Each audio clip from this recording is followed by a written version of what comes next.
It's 1905, so let us get started. So thank you for coming.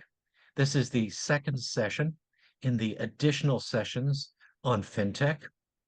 The first one was 2 weeks ago, where we looked at what we call the front office of the financial markets, where the investment and trading happens, the financial institutions that participate in the market, and also a broad overview of the structure and the different four sub-segments of financial industry, which we devised. And I'll just give this as background for anyone who wasn't in the previous session, because I refer to it a couple of times tonight, in that we broke the financial industry into what was called four pillars. The first one was commercial banking. The second one was investment banking. The third one was investment management. And the fourth one was insurance. And so I'll be focused sort of 1/4 on payments and banking, and sort of 3/4 on securities, which covers both the investment banking and investment management. A little less so, or very little, on the insurance industry tonight. But there's a reason for that, and I'll explain that as we get there. So to start us off, here's a brief overview of the evening, a few slides covering a lot of different topics, but based around what I call the securities markets. And I use the term security in a very broad definition. So for me, even cash is a security. It's a negotiable bearer security. Well, historically has been bearer, issued by and a promise to pay by a government. So even though some people think of cash as very different from a bond or equity or a cryptocurrency, there's a lot of striking similarities. And so I spend a fair bit of time, 2/3 or 3/4, talking about how security markets function, what are the various activities, because I think what is explained there also applies to money markets, whether it's government-backed money, cash, or privately backed money in crypto payments. And I also think the generic approach to managing the different aspects of a security um, applies, I would say, almost equally to crypto markets. And so therefore, if you have a reasonable background about how more traditional securities markets work, and we'll go through those different elements, then I think that gives you a very good operational model for crypto markets. So let's jump right in. I make one reference when I used to run the financial markets operations training at the University of Reading. One of my co-teachers, Keith Dickinson, produced this book. It's now about 10 years out of date, but it's still the most up-to-date book on the market in terms of providing a broad overview of financial markets operations. And I think that even though it was written in a time that was very pre-crypto in other ways, again, it gives a very good conceptual overview of how these markets operate and interact that is equally applicable at a certain level to the new markets of various digital assets that we cover today. And the book can still be purchased online through Wiley if anyone's interested. So let me start off by taking a brief survey. There's only 8 of you out there, so they're small numbers, but I just want to get an idea. And I know more than half of you, but not every one of you. So just put into the box if you work directly in financial services, which is category number 1. So put in a number 1.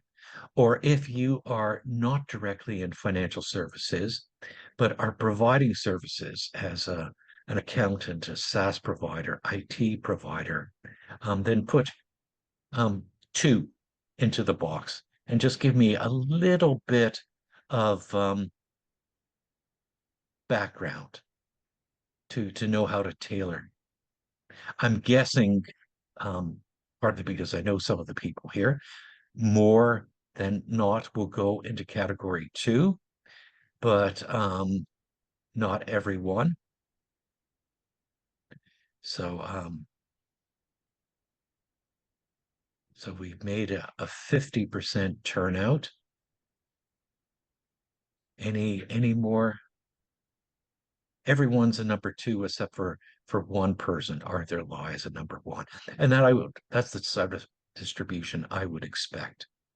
Because even though the financial service industry is very big, um, the variety of not pure financial services, but other technology and other types of services to the financial industry is absolutely enormous. And that's one of the things we'll talk about. Okay, so thanks for that. Let's jump into it. Um,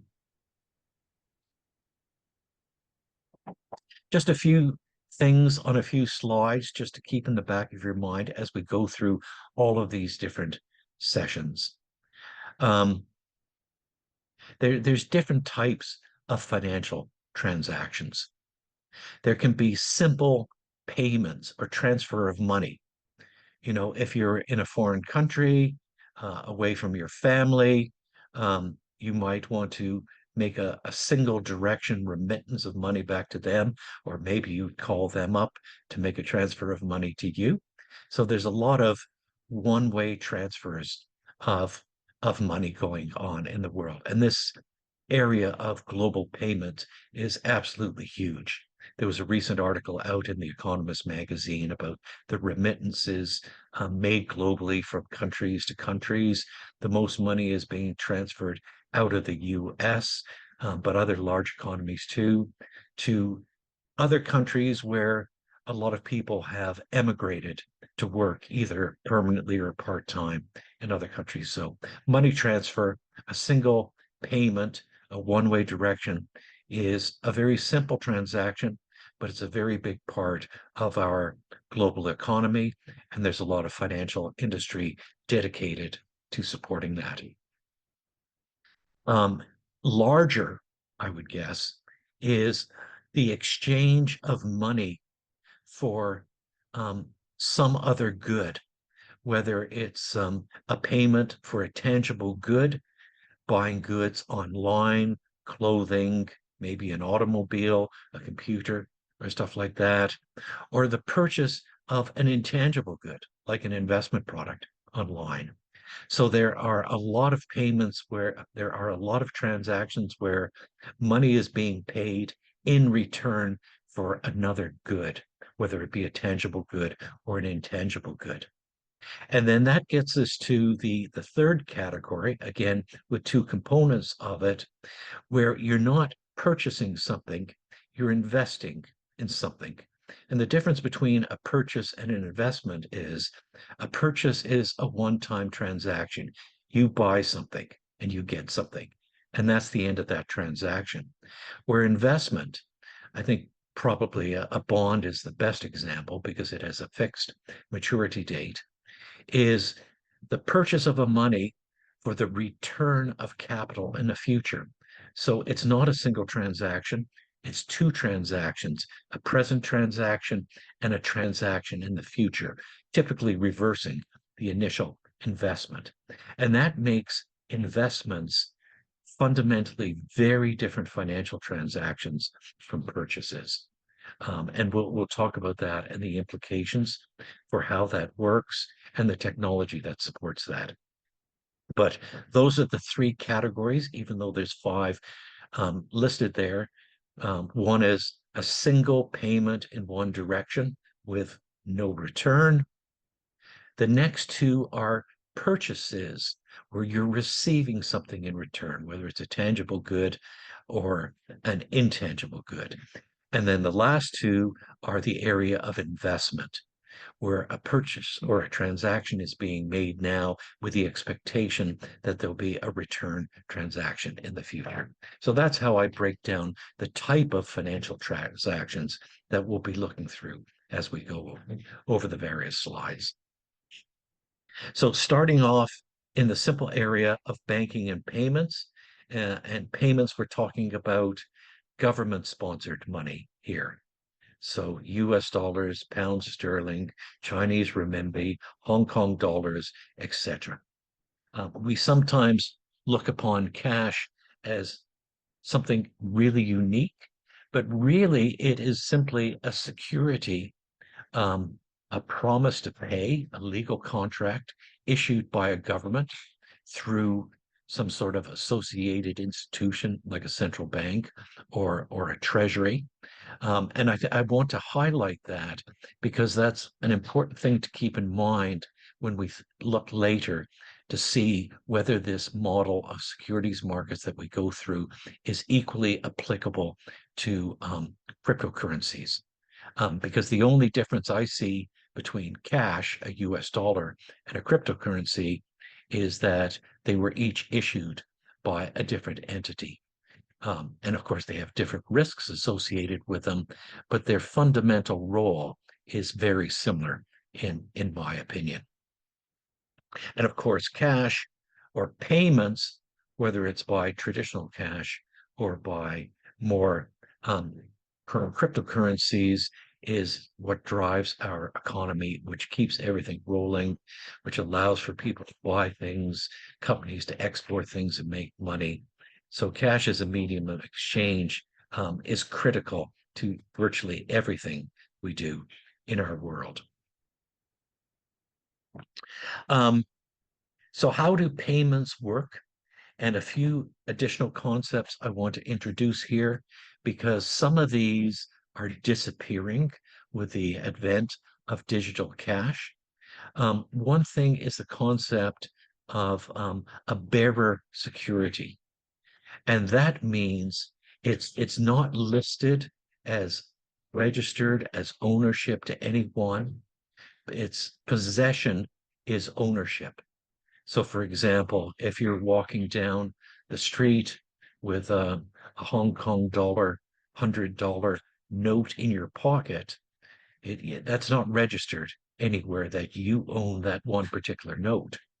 And so that may have some positive aspects to it, but it has risks because if you drop that $100 note on the sidewalk and it blows away, there is no way to recover it. So bearer securities have some unique circumstances in that they're unregistered. That provides benefits to certain people in terms of anonymity, but it also provides risks because you can't really recover them or get them insured. Payments can therefore come not from holding cash, as used to be the case, sometime fairly recently. I remember when I moved to China for the first time in 2013, where I was living in Suzhou at that time, which was about 2 years before the explosion in digital apps. It was just a cash society. They didn't take any foreign credit cards. There were very few domestic credit cards. So it wasn't very long ago where cash was still very prevalent, particularly in China, and it remains so in certain countries. And therefore, to maintain cash in a society, you need all sorts of bank accounts. Now, going from a bearer instrument, a piece of paper, to sort of a digital payment has more than one implication. It's not just that paper's gone and you're doing things electronically, um, although you could be only having that difference, but it's almost always the case that as we move to a digital society for payments, that all of the money, all of the transactions are recorded and known. And in fact, in some countries, this is the biggest protest against digital currencies.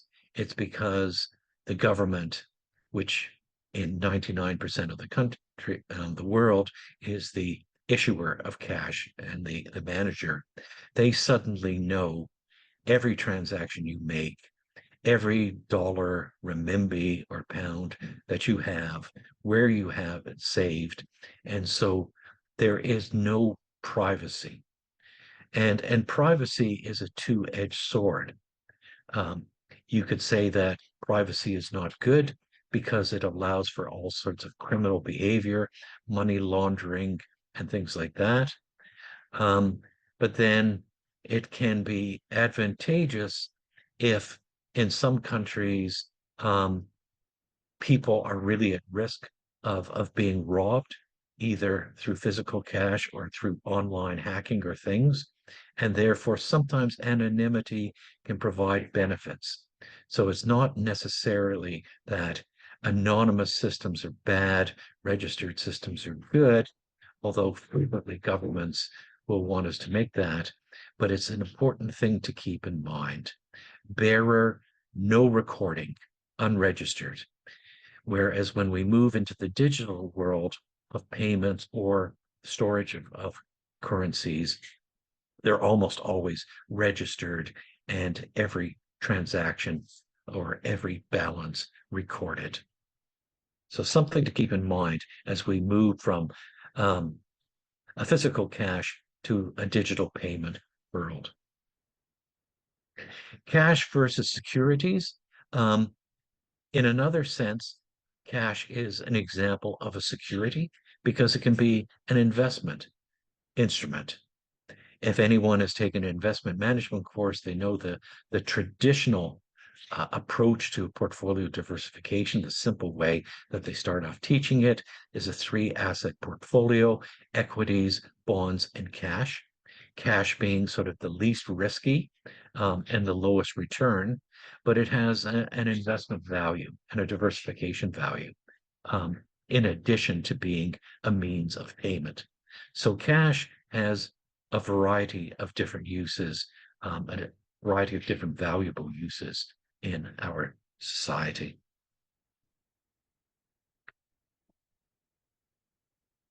So jumping into just an example here of a company I worked for, because we said earlier, one form of cash is the payment for a good. So this is not an investment item. This is a purchase, might be an online purchase that you have made. And therefore, buying something online and paying for it digitally is a growing part of our economy. But as we all know, there is a lot of fraud on online payments because some systems are not very secure, or alternatively, some systems require payments through a card and cards can be stolen. Um, and so people are always thinking about what can they do to make the online transactions safer, and that's an ongoing process. But another thing that we have to think about is, and this was a learning experience for me when I started dealing with this company, online transactions, the only problem is not fraud. They all have systems attempting to prevent fraud. And sometimes they decline the approval of a transaction that's perfectly legitimate and um, should have gone through. And we call that a false positive. That's where a truly correct transaction that should have happened is rejected. And so, really, in the world of payments and cash, trying to get that perfect um, payment situation where not only there is no fraudulent transactions, but there are no lost transaction, which is lost revenue for the enterprise. Both of these are big issues as we progress to a digital world. In the very old days, going back 40 years when we lived in a cash society, it was very easy. You walked into a store with your cash, you didn't buy online. So you got your good, you gave your cash. There was no rejection of your cash, and your purchase happened. It was inefficient. It required a lot of work, but it had a certain level of safety to it. Now we're trying to get the online digital world of payments for goods or services, not investment, the purchases, um, as low risk as possible, which is not just getting rid of the frauds, but getting rid of the decline transactions that were not fraudulent, false positives, something that's a big focus on. What are we trying to do in moving to a digital society? Well, we're trying to make things faster. We're trying to make things more secure and less false positive, less lost business. Governments, in particular, but not exclusively, also want to have good comprehensive reporting. So it's not just about the tax man looking over your shoulder. It's if you work for a company, they will want to have to be sure that their reporting documentation of all the revenue and expense items incurred by the company and incurred by their staff are properly and fully reported and documented in a good way. And then the other thing we're worried about is counterparty risk. That's a little bit more of an issue when we get into the investment world, but it applies to purchases as well. And let me just give an example of counterparty risk. It's when two parties look to do a transaction, typically one paying the cash and the other providing a good or service in return. And one person follows through in the transaction. Usually you have to pay up front if you're buying something online, but then the other party doesn't follow through on their transaction. So you had a contract where you were going to get money and you were going to get a mobile phone delivered to your house in return, and you pay the money online, and the mobile phone doesn't come for whatever reason. Maybe because the e-commerce merchant selling it to you didn't have it, or maybe they went bankrupt, and therefore you have a risk. You've paid money and gotten nothing in return from your contract.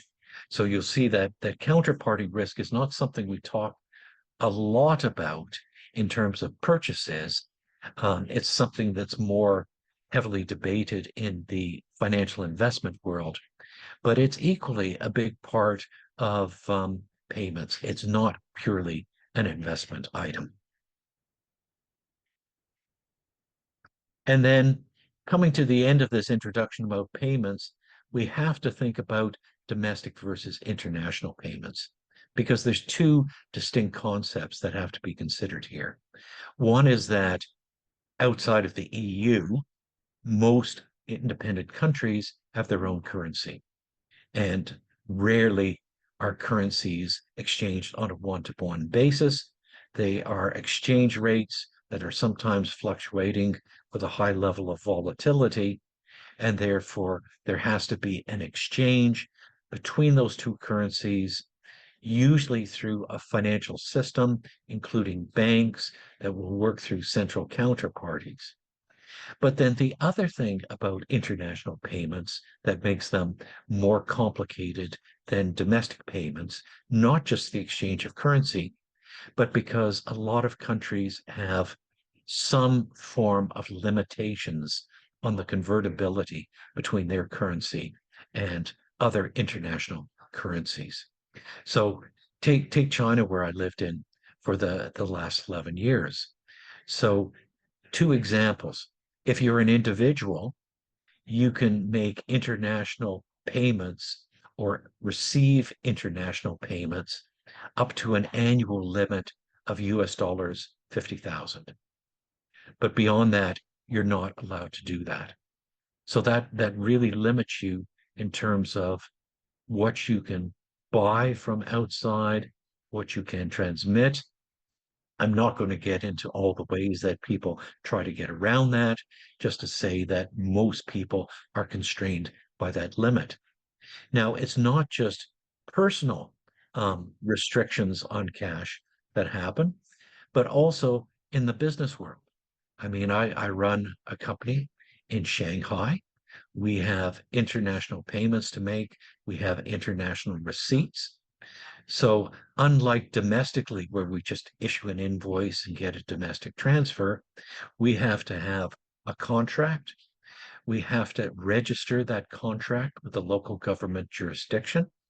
When an invoice we send out to a party outside of the country, um, if it's over a certain amount, we will have to fill in a certain number of forms, sometimes manually, to complete that transaction. So all of a sudden, the frictions in international payments are almost always more, or sometimes much, much more in an international environment than in a domestic environment. A lot of them are driven by regulations that restrict and make international payments more complicated. But when we're talking about the world of payments, we should differentiate between domestic and international, because the international side has many, many more complications to them. A lot of them driven by regulation. And I just jumped ahead and went over this to give an example of not all currencies are freely convertible, and just gave an example that I've been experiencing for the last 11 years, which can be quite material in terms of your personal life and the business you do, and how quickly you can do it, and how quickly you can collect cash. And here's a reference. The video will go out with all of these links in. Um, so you can always look on any of the links or the references I put in um, this at a later point in time. So the convertibility of a currency has huge implications for financial flows. It's not just about different regulations within different countries, but what affects cross-border payments has a lot of impact on financial markets and payments. And so we have an institution that was set up to help facilitate that. But of course, it can just operate within the regulations and jurisdictions of each of the individual participant countries. So let's just sort of go back to what we talked about on the first slide when we were talking about the difference between a bearer currency, like cash in hand, and a digital currency that we said in all probability, everything will be recorded and registered. So is anonymity and bearer money or bearer securities a good thing or a bad thing? Well, you can point to the bad things that secrecy in financial transactions leads to. All sorts of illegal activities. I'm sure most people read the stories about how the drug smugglers are trying to move their money between different currencies, and how governments are trying to crack down on those illegal activities, frequently or historically that were done in cash. Governments are very concerned about tax evasion. And so those are the things that are most commonly referred to into the media. But I want to throw another idea out there that maybe brings in a whole set of different players with different motivations, and why they sometimes may like anonymity, or may like to create other securities or currencies, cryptocurrencies that provide securities, even though they may be government entities. We see around the world now, it's talked about in the media almost every day. A lot of countries object to the dominance of the US dollar in world trade. And there's been all sorts of initiatives to try to reduce the importance of the US dollars, or for certain countries to sort of exchange currencies somehow directly with each other, or create mechanisms to allow that. Now, it's hard to find a comprehensive and authoritative sources on the crypto market, because they are more anonymous than the more established currency markets. But there is all sorts of speculation that a lot of the things that support the more anonymous markets of crypto are countries that or other major participants in the financial market that want to create transactions outside of the US system for a variety of reasons, some political and some otherwise. And therefore, I think one of the things that I missed when I first started looking at crypto markets and thinking there wasn't really a valid economic argument in support of them, I underestimated the financial forces around the world. I'm trying to use very neutral terms here that actually want to support other types of financial securities or cash that are an alternative to the US dollar or the euro. And I think that activity may in fact provide a much stronger underpinning for the crypto markets than I had previously realized. I was first very cynical. You know, when Zuckerberg came out in 2019, we talked about this in the previous session. I just thought, it didn't make sense that he would try to start a private currency and compete with the largest governments and central banks in the world. But then we see that some of the countries, the largest countries in the world, are competing with each other and may actually support some things like this. So it's just something to keep in the back of your mind when we briefly revisit the crypto world at the end of this session. I'm trying to see if there are any questions in the chat box right now. I said I would monitor that. And if you have any questions, put it in the chat box. I should get a message, or just put up your hand if you want to ask a question at any time. We're a pretty small group, just 9 of us, so don't be afraid to jump in. So that was a little bit of background on cash, talking about bearer versus registered, which has important implications for the operations of markets, what individuals, corporations, and governments can do. I started off by saying that, in essence, even though it may not be legally the same definition, cash is a security.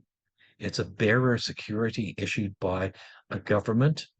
But usually when people talk about securities, they think about more traditional securities like bonds, equities that are paid for by cash. They don't think of cash as a security. So let's jump into the second category and get a little bit more broader and deeper in the framework of securities markets to understand how they work, because they are huge. And I hope that by going through this, we'll also see that, in my opinion, the markets for crypto in concept are exactly the same. And that's why I've come to the conviction that cryptocurrency is just a security and they're privately issued. But let's go through the traditional securities first and see if when we get to there, we come to the same conclusion. I mentioned at the first slide the sort of Bible I use for this book. Don't know if you can see it out there. Financial markets operations. So in most of the sections, I just put the individual references. I think you can buy a PDF version of this book now, very inexpensive. Like I said, there's not many reference books on financial markets operations. This is the most recent and the best one I'm aware of. I'm biased because it was written by someone I taught with, but I still think it is, because this is not an area that a lot of people write about, whether in academic publications or in the media. So what is a security? The security is a fungible, negotiated financial instrument that holds some type of value. And if you take the definition at that level, you can see how I can put cash into that definition. A few key terms. because a lot of things are discussed today about NFTs, non-fungible tokens. So what is fungibility? Because fungibility is an important component of being a security. And fungibility is a good or an asset that is identical to other assets of its same class.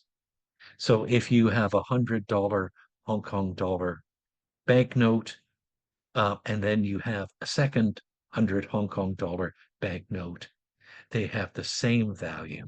They have the same acceptance. They're fully interchangeable with each other. They're fungible with each other. And this is very important. It means that, you can exchange this, you can use it to buy something, you can use it to receive something, you can use it over and over again. It gives it maximum flexibility because it's so commonly accepted, um, because of its fungibility.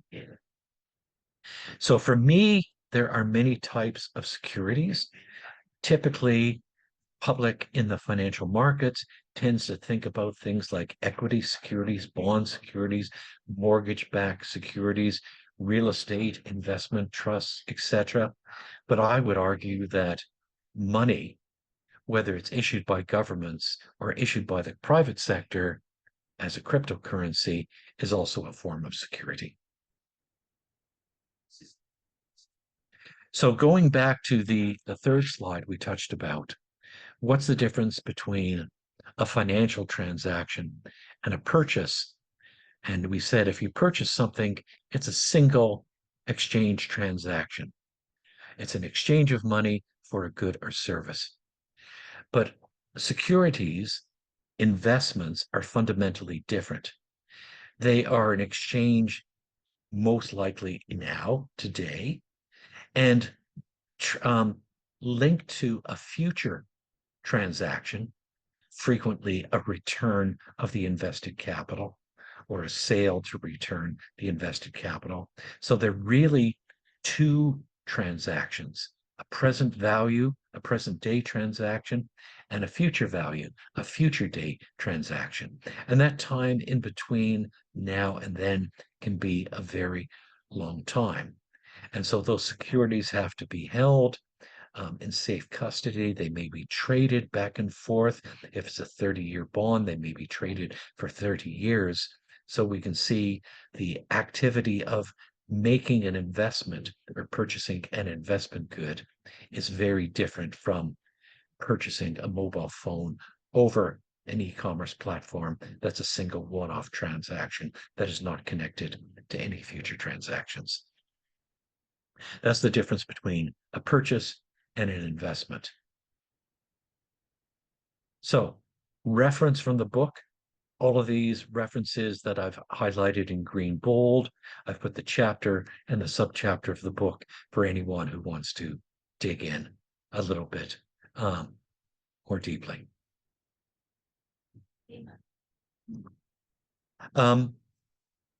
Just revisiting this very briefly to give some examples to keep in mind when we come back to the area of anonymity. That's a hot topic these days in the crypto world. Bearer securities are not registered. Registered securities are registered with some sort of central agency so that people know exactly who owns them. And importantly, from the owner's point of view, they provide some sort of insurance, because if you drop money on the sidewalk and it blows away, it's gone forever.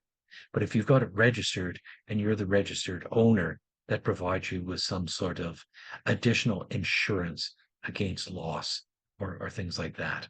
But equally, it brings up the anonymity, the privacy issue, which is another big issue in the financial world and in the payments world today. Some people want to be able to hold things of financial value in secrecy. Some people want to be able to transact in secrecy for good or for bad reasons.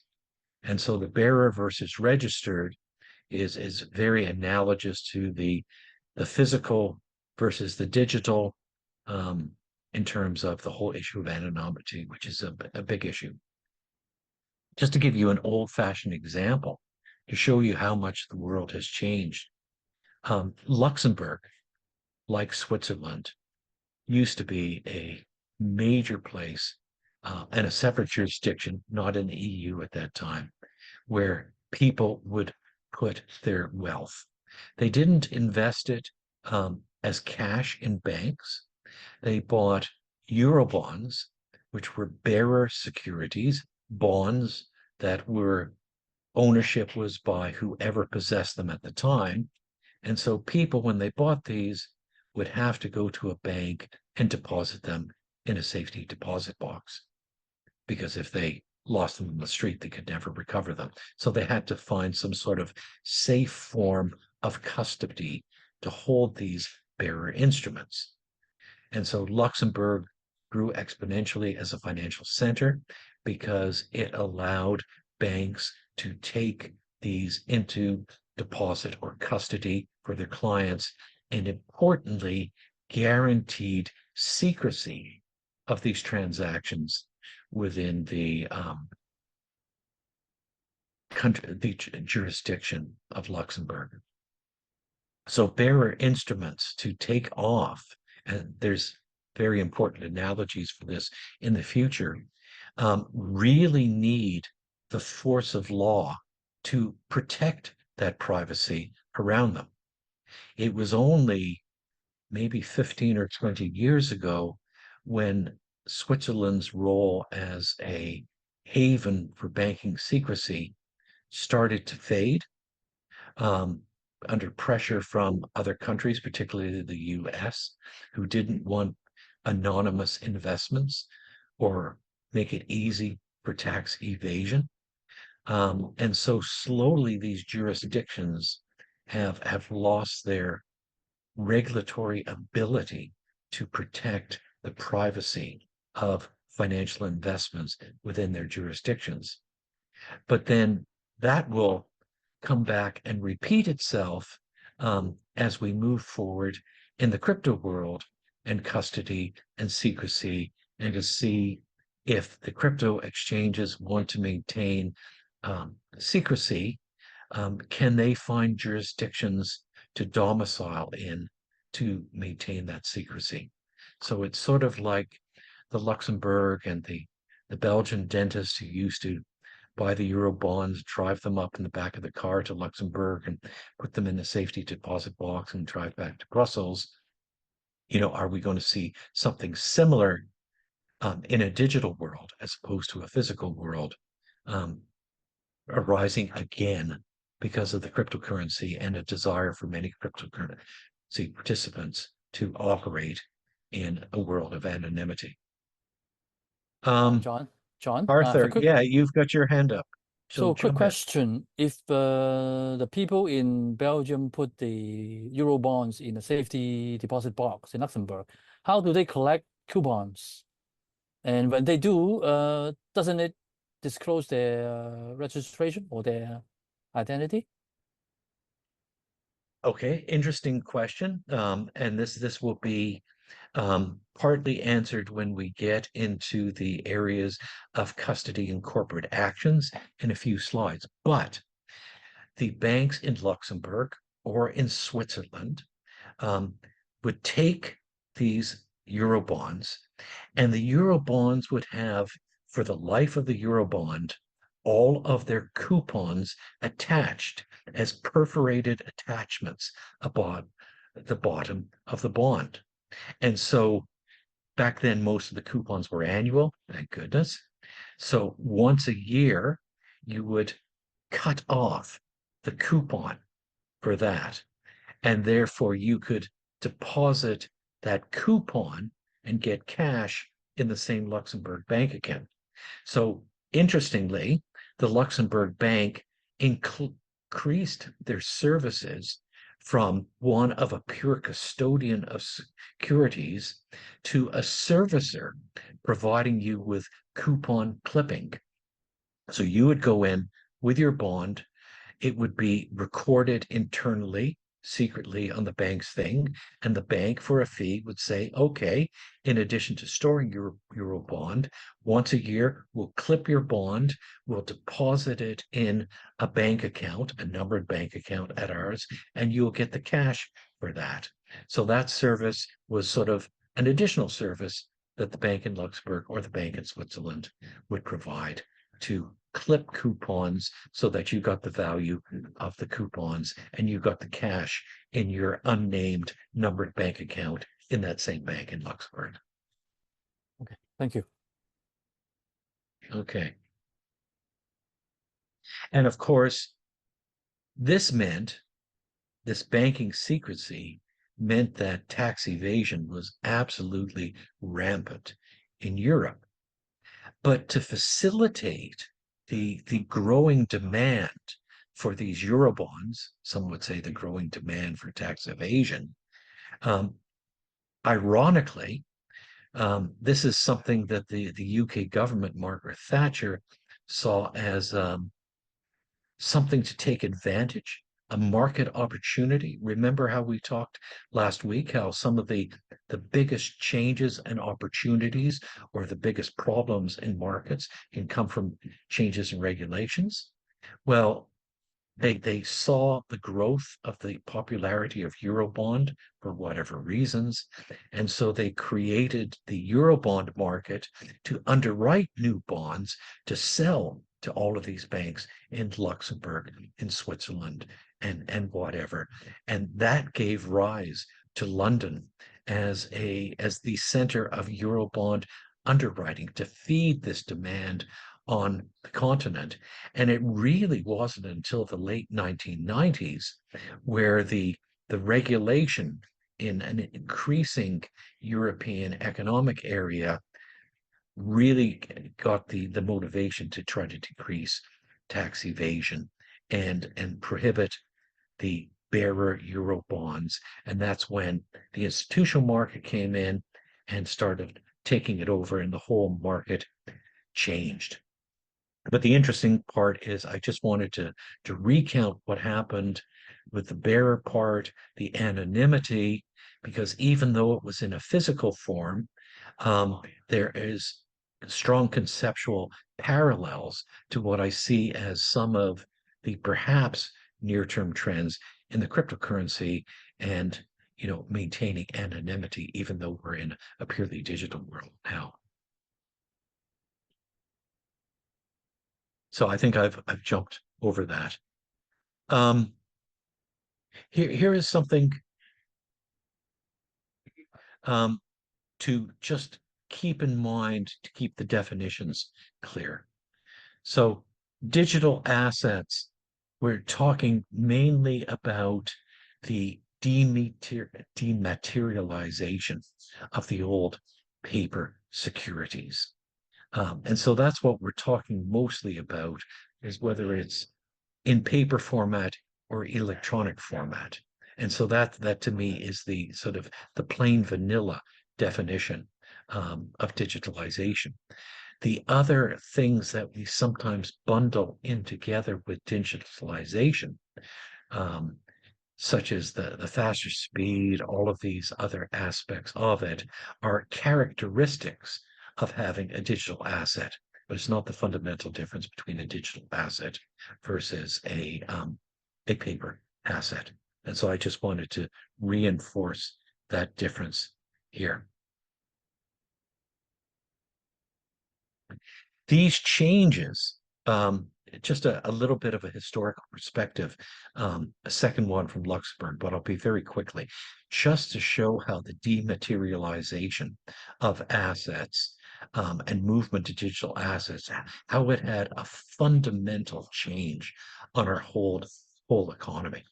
Give you just a 2-minute recount of starting out in banking in Toronto in 1980. And there were four big banks, CIBC on the southeast corner, Toronto Dominion on the southwest corner, Bank of Montreal on the northwest corner, and Bank of Nova Scotia on the northeast corner. And they were four of the five big custodian banks And there was lots of bonds and there was lots of shares in Canada. It was a booming market, particularly for bonds. And so every day at 11 o'clock, um, trades would settle. And that meant there had to be a physical exchange of cash and physical securities. So at 11 o'clock, with all of these underground tunnels connecting these four banks, nobody went down at 11 o'clock because at 11 o'clock, you had 1,000 couriers with big knapsacks full of securities or sometimes cash running from one bank to the other, exchanging securities or exchanging cash and running back. So the physical operations to sustain the financial markets were just absolutely enormous. And of course, they were terribly risky because of all of this movement around of securities and cash, there were a huge number of robberies, armed robberies. If anyone has watched TV shows of Canada and the US, bank robberies with guys with guns and stuff was a normal part of life at one point of the time. And so there's a real risk, a real problem of physical, which I experienced and saw every day at 11 o'clock for my life. It was quite extraordinary. That has all completely disappeared. Um, Physical crime, stealing cash has all disappeared. So not only has our world of financial transactions gone digital, but the world of criminal transactions has gone digital as well. So the criminals are never far behind, but it's just a whole different um, operational workplace when you dematerialize. So now I'll just see, are there any more in the chat? Any more chat? Let me just take a quick look. No, okay, so I'll plow on unless someone, Arthur, you've got your hand up again? Yes, 3 years ago, the Hong Kong regulators introduced a new definition for crypto as digital asset Yep. or virtual asset. So how does it fit into your conceptual framework? Because I can agree that all crypto could be seen as securities because it's a financial contract. But on the other hand, digital asset seems to be somewhere between a security and a merchandise. So what's your view on this? Okay, so whenever I talk about security, I'm talking about it in essence. I'm not looking at what legal definitions certain jurisdictions put out that says it's security or it's not security. I'm just talking about its characteristics.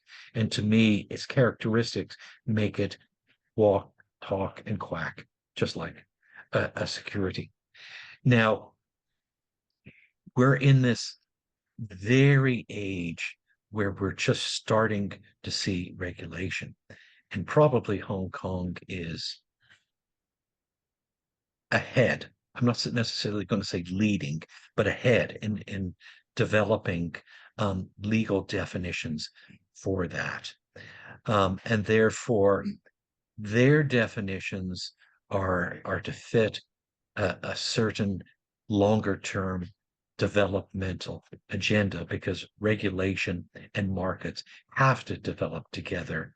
Regulations frequently lag a little bit, but there has to be some sync, and they're trying to be a leader of them. But I mean, what they're doing is still a very small subset, and I don't know if anything that they're doing is challenging the conceptual definitions that I'm putting out of what a security is, and more importantly, as we go through the trade life cycle coming up, how you would manage those digital securities. So come back and ask me that question at about slide 40 when we've gone through the trade life cycle, and let me know whether I've answered it or not. Thank you. So I want to go through very briefly the activities of how a security market operates. I'm going to use the traditional example of bonds and stocks because that's what's in the book that I'm referencing, and that's what all these simple and easy to look up example come from.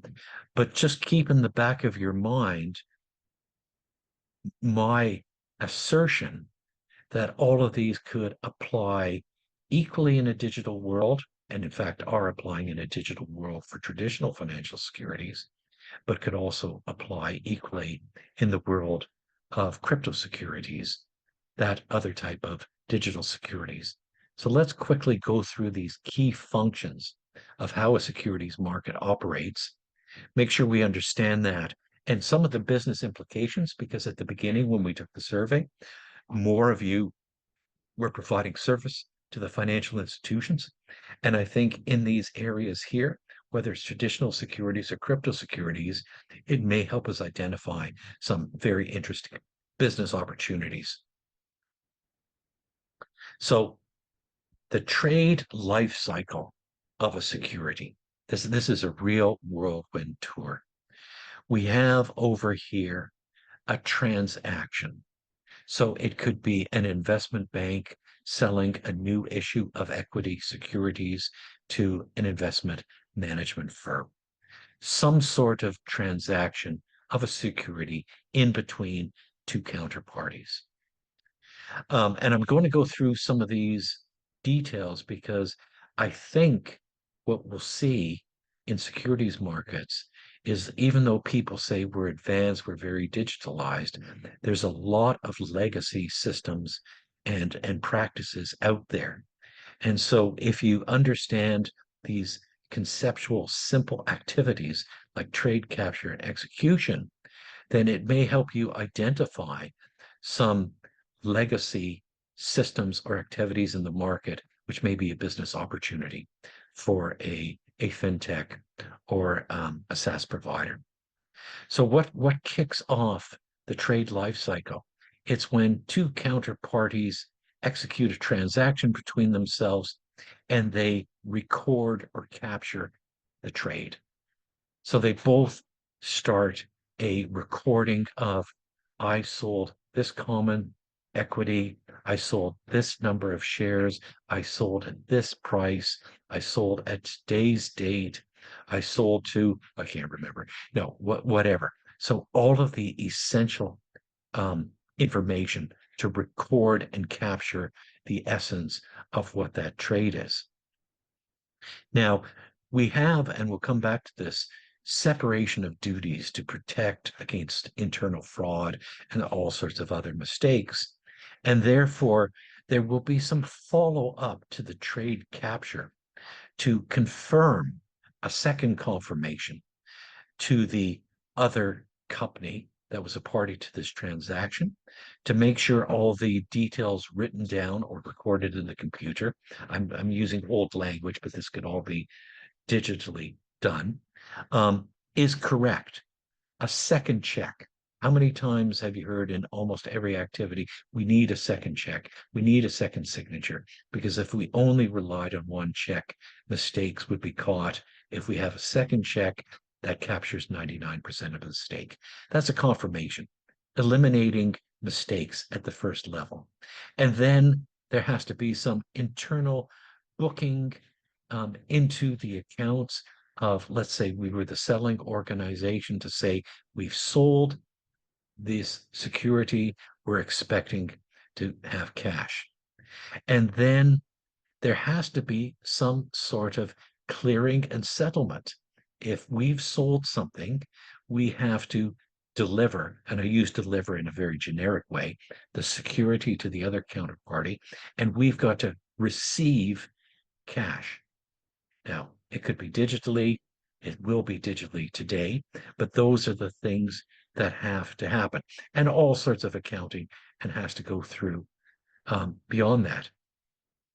Now, if we sold equity securities that weren't part of an IPO, that were part of an existing outstanding equity tranche, then they would have been held in safe custody by a custodian. So we will have to get the securities out of custody to sell to that third party. And there will be payments that we receive. We may have to receive them through another bank. If we're an investment bank, we're not a bank ourselves. So those are all of the transactions that go on to support a single transaction where we sold some common equity and we're getting cash in return. And we did that, and the validation, the clearing the settlement, interaction with other custodians. And we can see that there's a lot of points internally. And any time there is some interaction between two parties, um, there is the risk that it's being done in an old-fashioned way, with a legacy system that maybe fully doesn't make this as seamless as it needs to do. And therefore, for fintech companies who are starting out, who are looking for an idea, um, with financial institutions, particularly in the securities areas, this one slide is a good way to go through to see if you can find some old legacy systems or processes in the financial interactions, um, that can be a way for you to identify a market opportunity, build a new service or offering to offer to financial institutions, because there are so many financial institutions around the world. There are so many using legacy systems. There's so many that are using systems in their bank that don't talk with other counterparties. And getting those inefficiencies out of the market is where a lot of new business opportunities for fintechs or SaaS companies are in the future. And so that's a very simple model, but it's something that you can use to evaluate how effectively something is being managed in the securities market, any securities market, to see if you can identify a market inefficiency that could be a business opportunity. And so I've gone through this slide, um, with the previous illustration. And so I'll just make a few points as we go forward. Um, with the trade capture here, um, the execution, because so much of it on the investment management side, as opposed to the investment bank side, will be research driven. And so one of the things, even though I think it's being talked about too much these days, AI, but one of the things is how will trade execution of investment management firms change with AI? Will the algorithms of AI actually be the algorithms for trading, and people don't have to make independent investment or trading decisions? I think that's a very interesting question. I think we're in the early days of that. Lots of people are looking at the application of AI in research. Research is the essence of an investment decision making. So I think that's something really interesting to look at. High frequency trading is an element of trade execution that poses some very interesting challenges, particularly to the separation of duties that we said was really important, to reduce fraud or to identify errors. So a recent study in America suggests that over 50% of securities are now subject are a part of high frequency trading, which, as you can see, happens in individual transactions, take 10 milliseconds or less. So how do you reconcile as a financial institution, or it wasn't meant to be a pun, how do you do reconciliation or confirmation, that second check of trades, when you're trading at 10 milliseconds?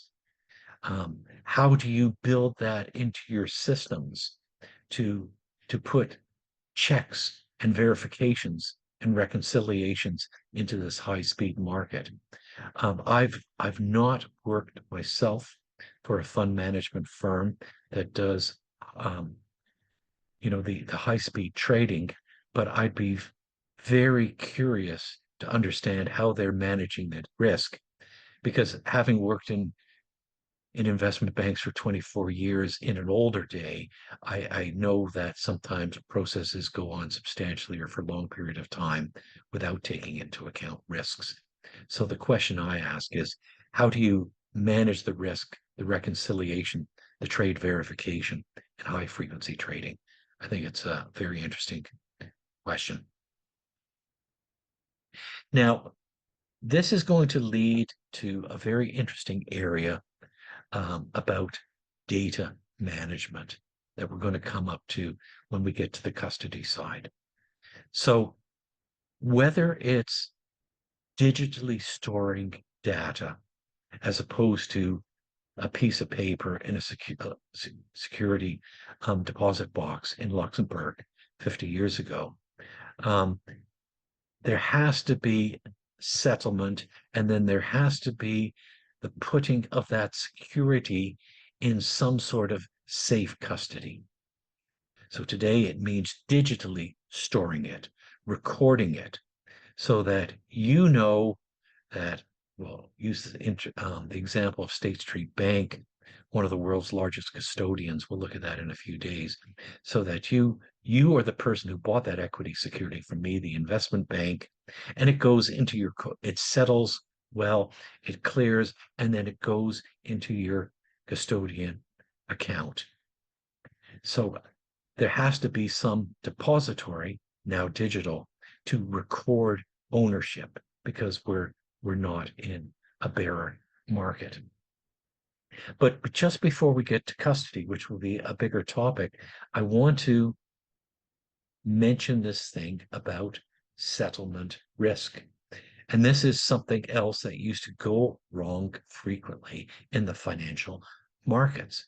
And maybe there's an opportunity for a new financial solution to help minimize settlement risk. So let me say what settlement risk is and then give you an example of something that went wrong. And again, being sort of a forerunner of something that may be an opportunity to search out for in the market. So when I, in that previous example, sold an equity security to someone and got cash in return, there was an exchange of securities for cash.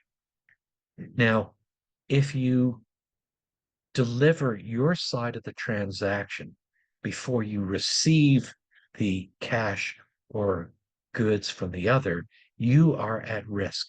You are at risk that you make the payment.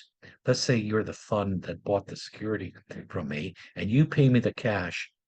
And then 2 days later, when I'm supposed to settle, because there are settlement delays in securities, I don't deliver you the security.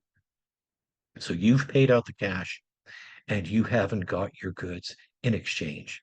You may have a legal claim to get your cash back to me, but if I've gone bankrupt, then maybe you're not going to get it back. So in securities markets, one of the biggest problems that participants and regulators are always dealing with is how to eliminate settlement risk. And let me show you an extreme example of this to put it into perspective, even though it happened a long time ago. Herstatt Bank in Frankfurt, big German bank, active in the foreign exchange market that we talked about in the first section. And they were typically buying Deutschmarks. This was before the euro. Deutschmark was the German currency before the euro came along, for those who don't know what DEM stands for. So they would buy Deutschmarks from US banks, and then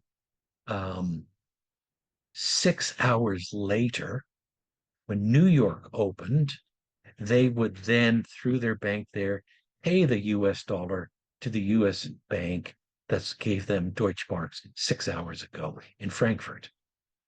And they were very high volume traders of this. And one day they received a huge amount of Deutschmarks that got paid in Frankfurt, again, 6 hours ahead of New York.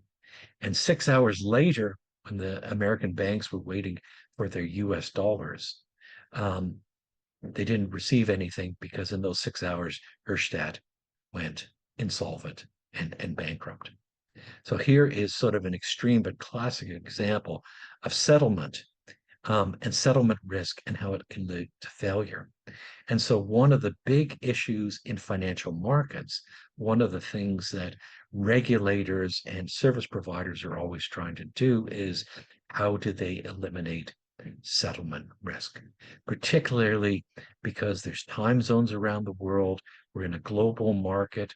The difference between Tokyo and Germany would be 5 plus 9, 14 hours.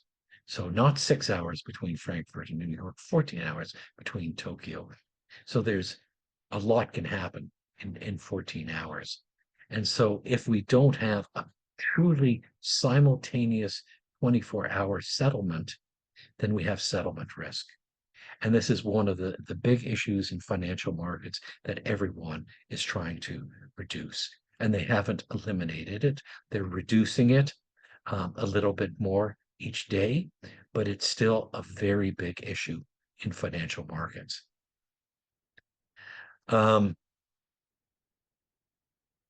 Okay, I'm going to jump ahead because the time is flying by, and I want to get to this area of custody and custodians, which I think is a really big potential source of business for SaaS providers to the global industry.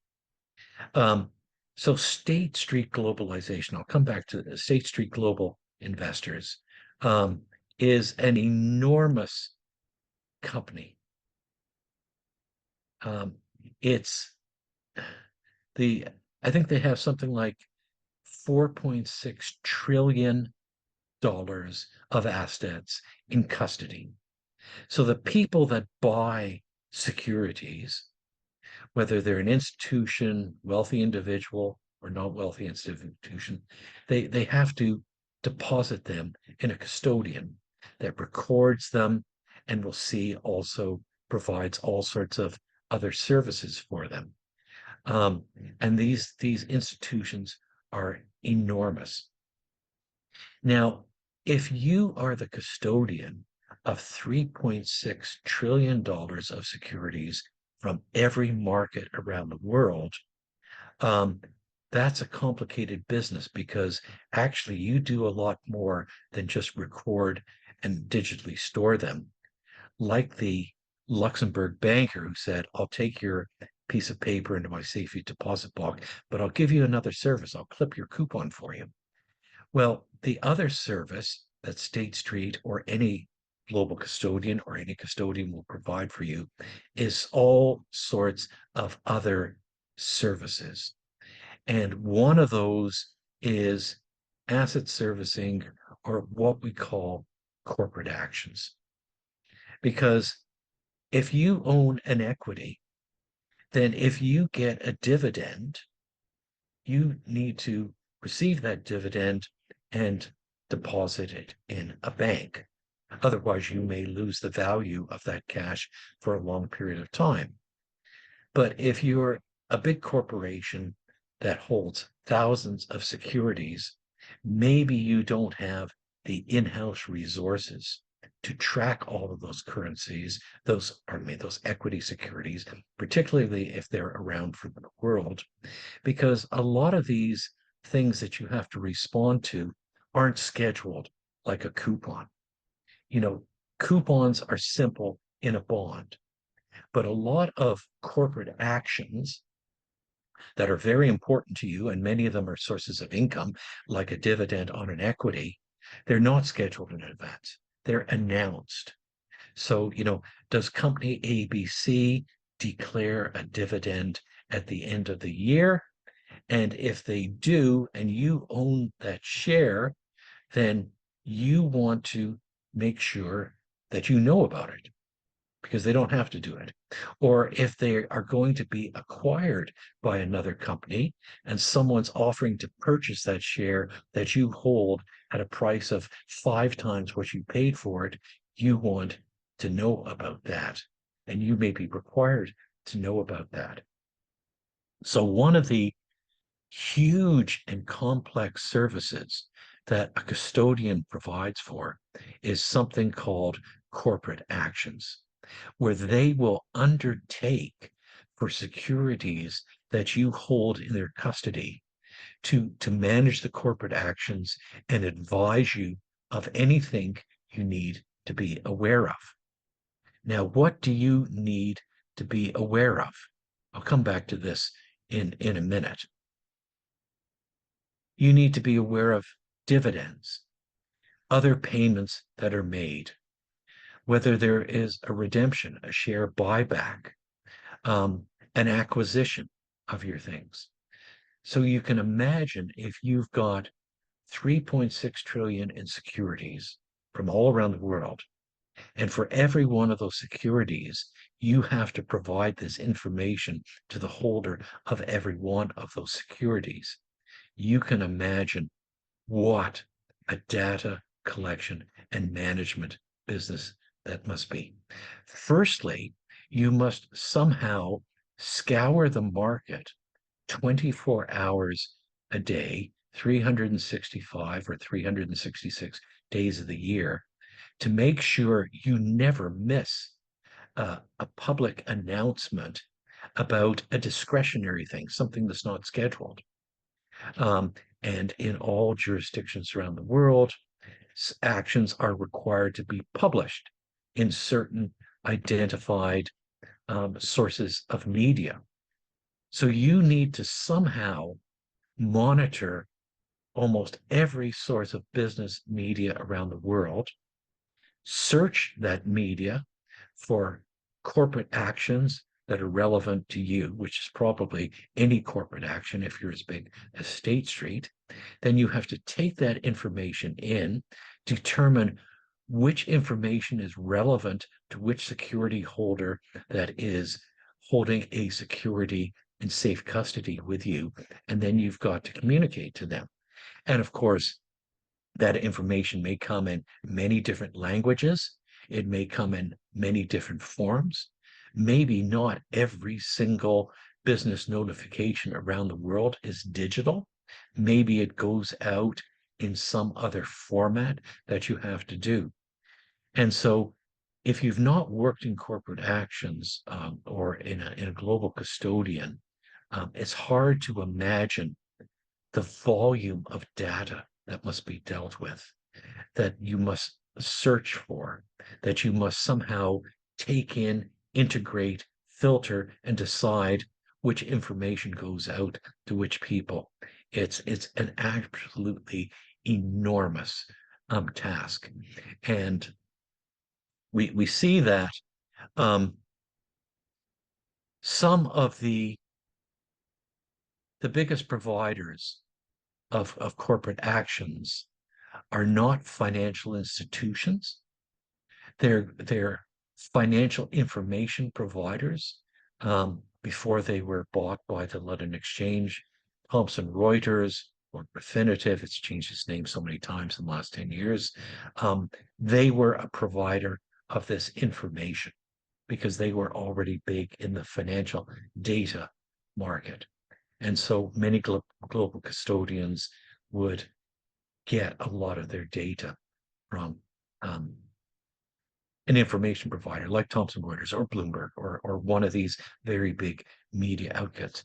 But just looking at the area of corporate actions tells you how very big data is, how very complex it is. The financial world is not just about transactions. It's about monitoring information to holders of security, which is a 24/7, 52-week-a-year job that has to be communicated to trillions of dollars worth of securities, hundreds of millions of security holders.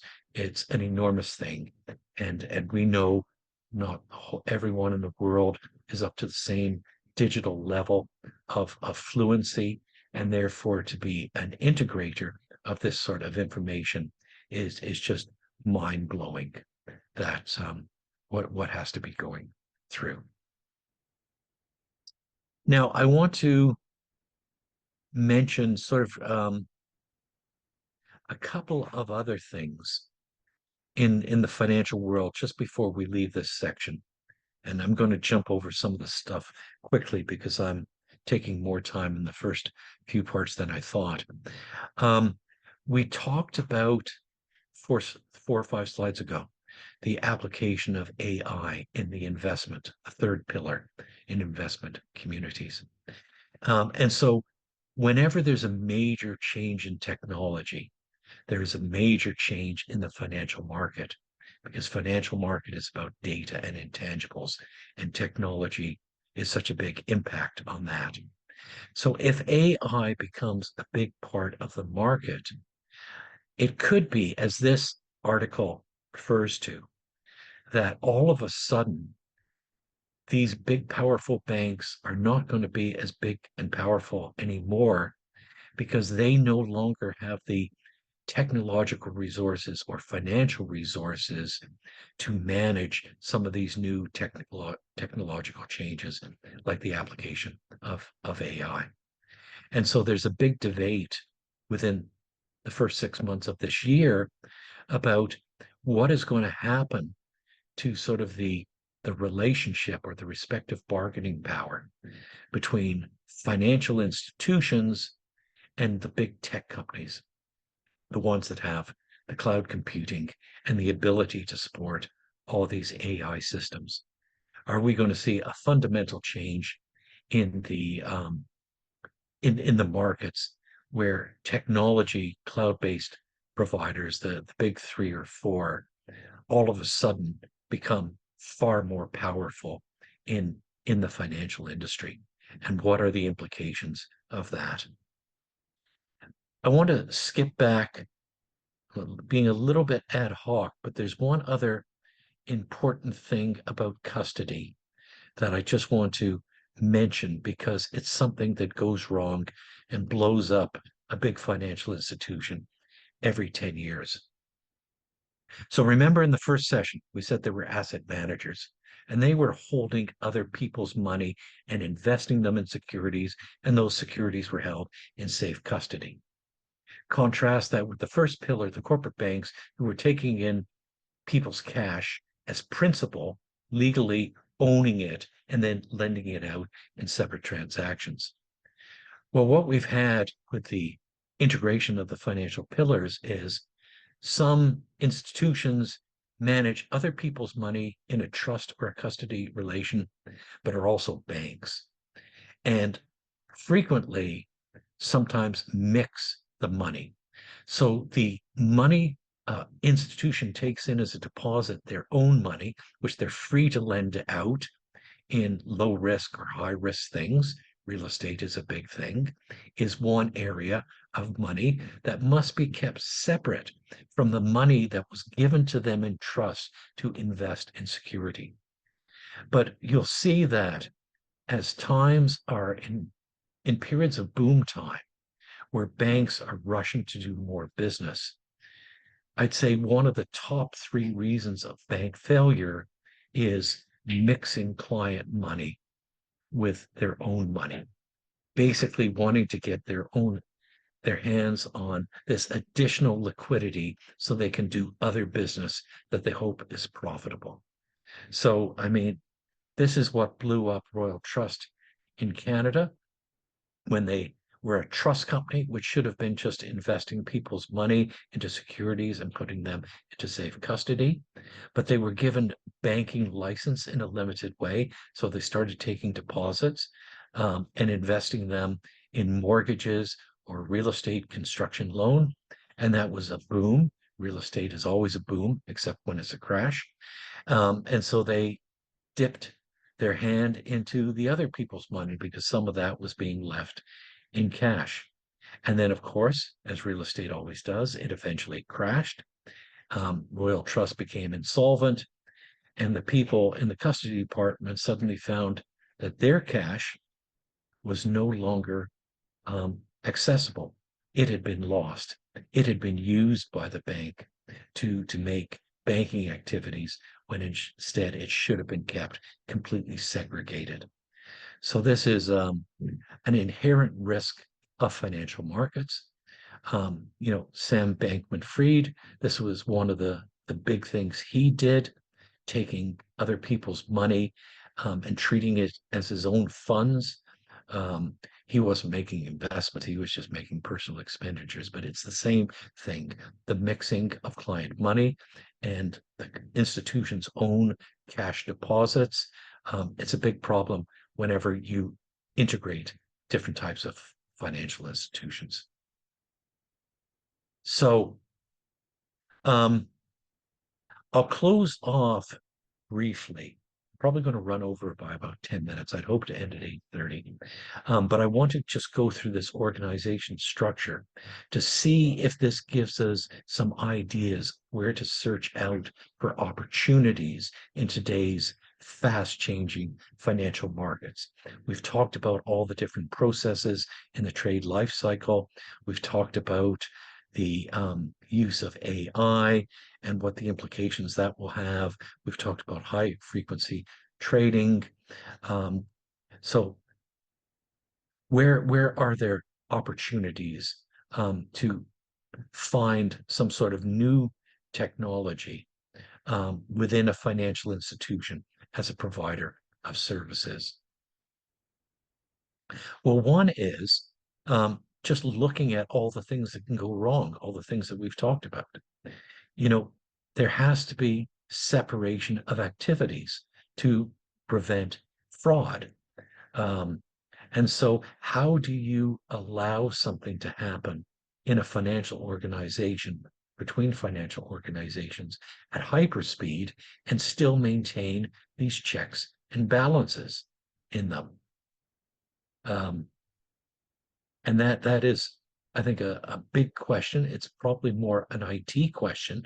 How do you construct systems to do the trade and, you know, 2 milliseconds later, do the confirmation and reconciliation? How do you apply all these checks and balances in such a high speed environment? Um, here's an old example of what goes wrong when you don't have that separation. Traders, investment people are always under pressure to make profit. And sometimes they enter into transactions that go wrong, or sometimes they enter into fake transactions to make their own P&L look greater. This is why you have confirmations, you have verifications, why you have a second check on everything. So you don't have these fraudulent or negligent transactions going on. And that's why you have these separation of duties. But if you're going to make things seamless in a financial institution, how do you do that and still keep the checks and balances in? How do you apply all of these new regulatory rules to a very fast-paced market? How do you check about know your client, know your business with counterparties on the other side of the world? What has been the solution here is third parties set up specialized services to provide that as sort of a strap on to financial institutions. And I've used this example because this is something that's been around for several years now, where specialist fintechs, I don't know whether you call them fintechs or SaaS providers in this area of financial regulation, they've become a visible and important part of this. So will the cloud providers be the sort of outsourced offering of AI to the financial industry? Will that be a trend? And what are the implications for that? What about the area of corporate actions and the management of data from so many different sources around the world in different forms and formats for these big and ultra big global custodians? How will that be managed, particularly as regulation and reporting requirements ramp up? Um, I see the financial industry, because its size, its complexity, and we're back to a period of increasing regulation, really struggling under the size, under the need for speed to complete all of these checks and balances. So I think there's a lot of opportunities there. I'd always said that in fintech, conceptually, there's two types of opportunities. There is the front office opportunities that we discussed 2 weeks ago. So, can you be the algorithm, the AI provider of a better investment strategy for the executioners within a financial institution? But I think now in this highly technology-driven world, more business opportunities in the financial industry or providing to the financial industry are in what we call the plumbing, the operations, the managing of the infrastructure, the managing of the processing within the organization, between organizations, the collection and gathering, assimilation, reporting, standardization of data, this enormous need that global custodians have. Um, Financial industry is, I think, the biggest industry, maybe outside of government. It's an industry of intangibles, which means it's technology driven, but it can grow very fast. Um, and therefore, there's lots of challenges, there's lots of needs. The big banks in the world today are mostly still big banks that were around a long time ago, and therefore they have lots of legacy systems. And what they say they do and operate as on the outside may be very different from the internal um, reality of how they really do their processing. It certainly was the case when I was in the industry, and I have reason to believe it may still be the case now. So I think as an industry, there are huge um, challenges to get it to full efficiency because of all of these legacy systems, because of all of this patchwork of regulation. It's almost seems chaotic at one level, but chaos is opportunity. So I'm not going to go through these last things. We're running over time, and you can see it um, in the thing. I will just leave off with one final thought.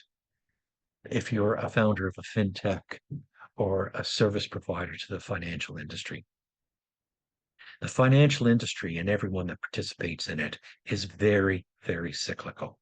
You get periods of long boom, and then you get periods of consolidation, sometimes in a bust, sometimes without a bust. That's always been the case. So what we've seen in sort of our post 2008 world, where quantitative easing just made an explosion, where a tidal wave of free money, at least to certain people, meant we saw an explosion in technology, we saw an explosion in the financial sector. But of course, now quantitative easing is largely over, and we're in a new world, a much more difficult world. What does this mean? I think it means two things.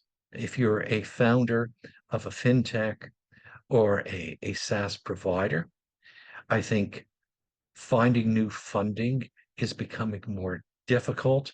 And there, of your two possible exits, which is either IPO or an acquisition, I think many fintechs will be more likely to go the acquisition route. And that to me has a certain logic to it, because so many of the new fintechs or SaaS providers are what I would call a single purpose company.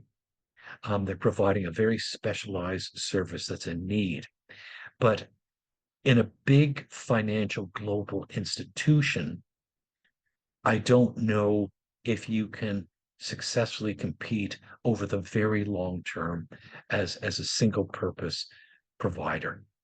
And I think that for the benefit of the market and the benefit of the founders, you will probably get more value in an exit by being acquired by a large institution, particularly now that quantitative easing has gone over.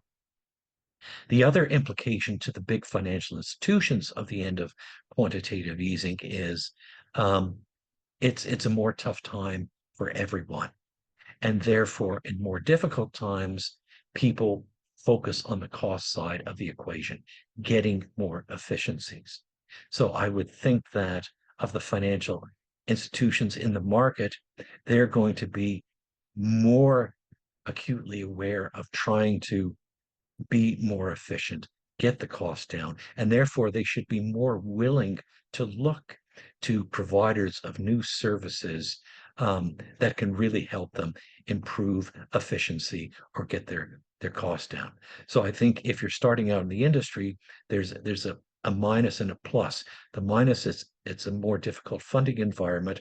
The plus is that the financial institutions need more good ideas to help them to become more efficient, to provide better service in a more competitive market. And so I see that as an opportunity.